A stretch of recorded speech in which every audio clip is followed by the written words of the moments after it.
Trump issued a theatrical ultimatum to the Kremlin. The world shuddered, expecting the consequences. Belligerent Europe was disappointed. Russia didn't care. Deputy Chairman of the Russian Security Council, Dmitry Medvedev, said this in response to the U.S. president's stern move to impose sanctions within 50 days if Russia fails to reach a peace agreement. In this video, we will track the reactions from the Kremlin, NATO, and the EU to Donald Trump's warning to Russia. Don't forget to subscribe to the channel and turn on notifications to stay updated with the latest hot every day. On July 15th, U.S. President Donald Trump confirmed that a batch of aid weapons has begun to be delivered to Ukraine. Additionally, according to Reuters, speaking to the press, President Trump also revealed that he has not contacted Russian President Vladimir Putin since Washington issued warnings about sanctions targeting Moscow on July 14th. When do you think the first Patriot missiles, some of these weapons that our allies will buy? They're already being shipped. From what countries? They're coming in from Germany and then replaced by Germany, and in all cases, the United States gets paid back in full. So what's happening, as you know, is the European Union, if you look, mostly European Union stuff, but let's put it in the form of NATO. It's very similar. But NATO is going to pay us back for everything. In some cases, we're going to be paid back by countries of the European Union directly. Are we starting to see those But we're always getting our money back in full. So we're not going to have any more investment to make. We're getting our money back in full. And if we can make a deal, that'd be great. We're saving 5,000 or 6,000 soldiers a week. They're Russian and they're Ukrainian soldiers. They're not American soldiers. And we won't have boots on the ground. But it's a shame. Are you concerned that secondary tariffs on buyers of Russian oil will hurt American consumers, higher gas prices? I don't think so. I think that whole thing is going to go away eventually. It should have gone away. And Putin does say, oh, I want peace, I want peace. But so far, he hasn't lived up to that. So I think it's going to go away, but we're going to find out soon. Russian Foreign Minister Sergei Lavrov stated that Moscow wants to understand the motives behind U.S. President Donald Trump's statement that Russia must reach a peace agreement in Ukraine within 50 days. Speaking at a press conference on the sidelines of the 25th Shanghai Cooperation Organization Foreign Ministers meeting held in Tianjin, China, Lavrov affirmed that he has no doubt about Russia's ability to respond to any new sanctions. Of course, as Dmitry Peskov said, we want to understand what is behind this statement on 50 days. It used to be 24 hours, and it was 100 days. We've all been through this, and we really want to know what motivates the President of the United States. It is clear that he is under enormous, I would say indecent pressure from the European Union and the current leadership of NATO, who impudently support Zelensky's demands to continue pumping him with modern weaponry, including offensive weapons, at the expense of more and more damage to taxpayers in Western countries.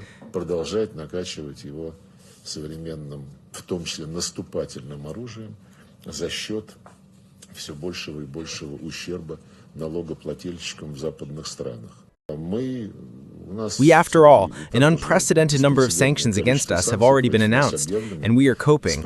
I have no doubt that we will cope with new sanctions. This conclusion is also based on an assessment, on the analysis of independent, including many Western economists and politicians. NATO Secretary General Mark Rutte warned that countries such as Brazil, China, and India could face severe consequences from secondary sanctions if they continue to do business with Russia. Rutte made these remarks during a meeting with senators at the U.S. Congress just one day after President Donald Trump announced plans for new weapons aid to Ukraine and threatened to impose 100% additional tariffs on countries purchasing Russian exports unless a peace agreement is reached within the next 50 days. In line with that sanctions bill, saying, listen, if you are the president of China or the prime minister of India or the president of Brazil, and you are still trading with the Russians and getting the oil and the gas in, and you sometimes even resell it for a higher price, know that if this guy in Moscow doesn't get serious about peace talks, I will slam secondary sanctions on you of 100%. So I'm sure they don't know yet what hit them. This will take some time to sink in, and I think you guys making this clear in the media, the senators maybe also discussing this with their counterparts in Brazil, India, China, will be very helpful to put maximum pressure on Russia in addition to the weapons delivery into Ukraine. Senator Shaheen, you put some meat on the bones as far as the announcement yesterday. I think we know the Patriots are involved. What other missiles and weapon systems are involved? How would it function? What countries are involved? Well, first of all, this is an ongoing process. This is not just one package. So what NATO is good at is, together with the Ukrainians, through our command in Wiesbaden, to design packages which are maximum useful for Ukraine when it comes to air defense, when it comes to ammunition, when it comes to missiles. So this is what we will now be working on with the US. Of course, in a way that the US still has enough stockpiles. For you to be able to defend yourselves, but also to massively make sure that Ukraine has what it needs. And this is also sending a strong signal to Moscow and to Vladimir Putin that he has got to take these peace talks seriously and get out this historian talking about history since 1250 and send a serious team to Istanbul. Next question. Right here. When will the first Patriot batteries arrive in Ukraine, and where are they coming from? Yesterday we have seen Boris Pistorius here, the German defense minister, discussing this with Pete Hegseth, so they are working through all these details. Many Patriot systems have been delivered into Ukraine.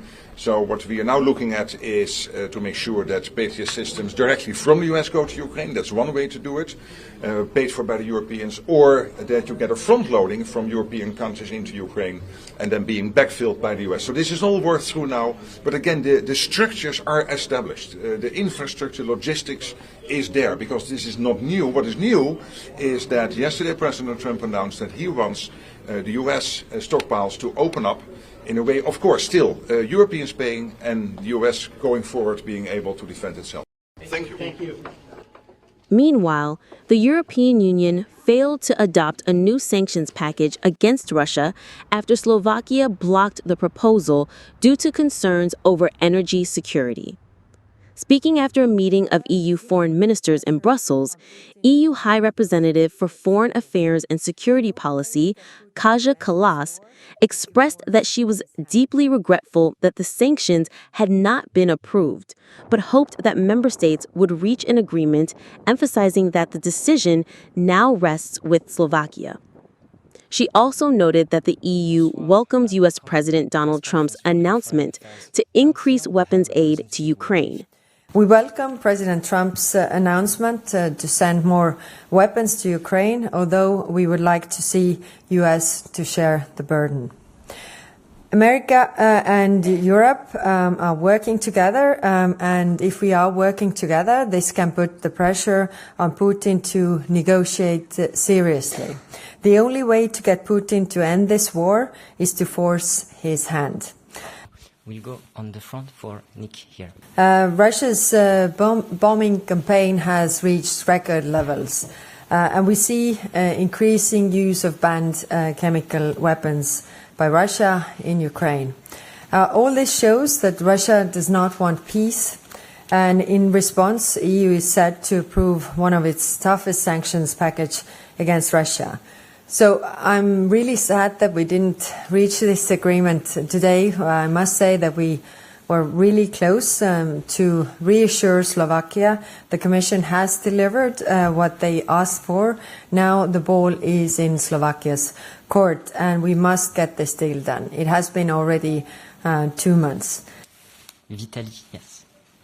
And I think the messages also that come from different parts of the world really understanding that we need to put the pressure on Russia. So we should also deliver on that. But at the same time, when I'm saying this, then we have 27 different democracies with 27 7 different public opinions and oppositions as well. So we need to navigate in that process. But I'm still hopeful that we will get the decision tomorrow. Now, we have very different views on the frozen assets between the member states. So we have agreed to have a discussion on frozen assets only in the Gimnich format that we have in August with the ministers. Italian Prime Minister Giorgia Meloni also welcomed what she described as a shift in the U.S. stance on the Ukraine issue, viewing it as a positive step towards reaffirming Western unity in the face of Russia's aggressive actions. As you know, Ukraine has repeatedly accepted an unconditional ceasefire and has expressed its willingness to sit at the negotiating table. On the other side, however, we continue to see no progress. In fact, Russia continues to strike civilians, attacks that are increasingly intense and brutal, showing just how little Moscow is committed to building the peace we are all striving for. And this is despite the Trump administration's willingness to engage in dialogue, which Putin has chosen to reject. Today, we are seeing a shift in the U.S. position, and we welcome it positively. Some experts believe that President Trump's 50-day deadline is a genuine ultimatum and could mark the end of back-channel diplomatic efforts regarding Ukraine. Overall, both Russian analysts and officials agree that the latest U.S. threats, while intended to exert pressure, are unlikely to significantly harm Moscow. Russia's economy has adapted to sanctions, and Western weapons, from Russia's perspective, are not a game changer on the Ukrainian battlefield. Most of the U.S. threats may ultimately remain mere warnings.